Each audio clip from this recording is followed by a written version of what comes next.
I'm sure you've seen this lion many times, but how did the lion become the symbol for Metro-Goldwyn-Mayer?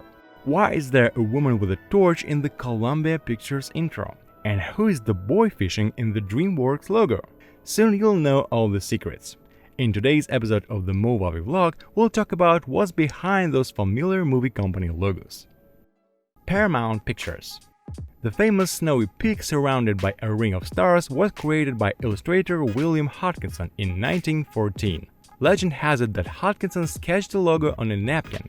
He drew the Ben Lomond mountain, which he remembered from his childhood in Utah. On the original logo, the mountain was surrounded by 24 stars. They symbolized 24 movie stars of the time, including Mary Pickford and Margaret Clark, who were under contract to Paramount. At some point, 2 of the stars disappeared from above the mountain, and still no one knows just why. Columbia Pictures. The image of a woman with a torch was created in 1924. The woman in the Columbia Pictures intro is Columbia herself, the female personalization of the United States. In the first version of the intro, Columbia was even draped in the US flag.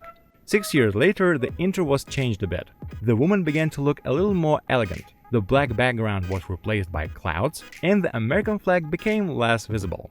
The classic version was created in 1992 by illustrator Michael Dees. In his version, the American flag has disappeared completely. Dees' model for Columbia was an artist, Jenny Joseph. It was her first and only modeling job, but people have been enjoying the results of her work for nearly 30 years. Metro-Goldwyn-Mayer. The world-famous intro with Leo the Lion roaring twice was originally created by a publicist Howard Dietz in 1917. Dietz chose this particular animal as a tribute to his alma mater, Columbia University, whose football team is called the Lions. He placed the lion in a vignette and wrote the motto Ars Gratia Artis, which means art for art's sake, around it.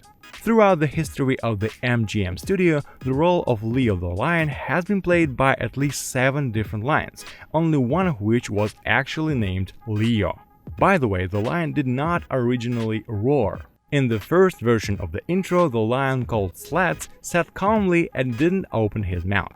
The next lion, Jackie, actually roared, but as it was the era of silent movies, the studio had to record the lion's roar separately from the image. Then they played the sound in cinemas simultaneously with the video. In the era of sound, other tricks were used. In some versions of the intro, the roar was a mix of several different sounds, and in others it was a tiger's roar, not a lion's. The most famous version appeared in 1957. This one shows Leo the Lion roaring twice, the version we're all accustomed to. Dreamworks. In 1994, director Steven Spielberg and producers Jeffrey Katzenberg and David Geffen founded the Dreamworks studio. Their initials make up the SKG on the Dreamworks logo. First, they wanted to create the logo digitally and place a fisherman on it. However, they were talked out of this idea by a friend who suggested that illustrator Robert Hunt draw the logo by hand. It was Robert Hunt who created the image of a boy, not man, on the moon. The model for boy was his son, William Hunt. The boy on the crescent moon is a vivid image that Spielberg associated with the golden age of Hollywood and the realization of the boldest ideas. Walt Disney Pictures. Brothers Walter and Roy Disney founded their small studio in 1923. Over time, it became one of the world's largest media corporations with its own theme parks around the world. Probably everyone has seen the Disney logo featuring Sleeping Beauty's castle, but few people know that there was a real-world prototype for it. The Neuschwanstein castle, built in the 19th century by the order of Ludwig II of Bavaria. The Disney intro has been upgraded several times, and the present-day version is executed in full 3D. All Walt Disney Pictures intros also feature a flying spark drawing an arc in the air, with stardust showering down. The spark is of course the tiny and mischievous fairy Tinkerbell from Peter Pan. Pixar. Soon after Pixar was acquired by Steve Jobs in 1986, the animator at the studio John Lasseter created a short film called Luxo Jr. The film featured 2 desk lamps and was intended to demonstrate the technological capabilities of the studio. Luxo Jr. was very well received by the public, was nominated for an Oscar, and eventually became the mascot of the company. It's him that we see in every Pixar intro.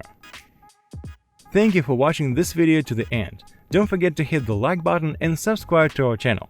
My name is Roman and this has been the Movavi vlog. See you next time.